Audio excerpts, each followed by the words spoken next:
மறுபடியும் 12 மந்திரக்கல்லும் நமக்கே கிடைச்சிடுச்சு. மந்திரக்கல் முக்கியமில்ல. இதோட பூர்வீகம் உங்களுக்கு தெரியுமா?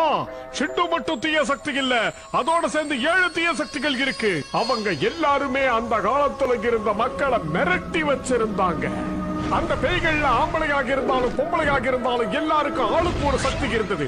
அதாவது நீர், நிலம், காற்று, நெருப்பு, மலை, இடி, மின்னல் போன்ற அதிசய சக்திகள் அவங்களுக்கு இருந்தது.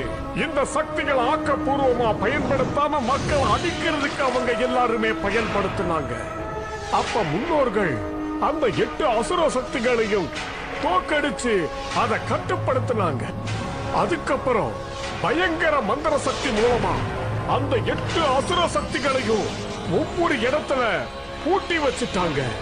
அந்த பூட்டுகளை திறக்கிற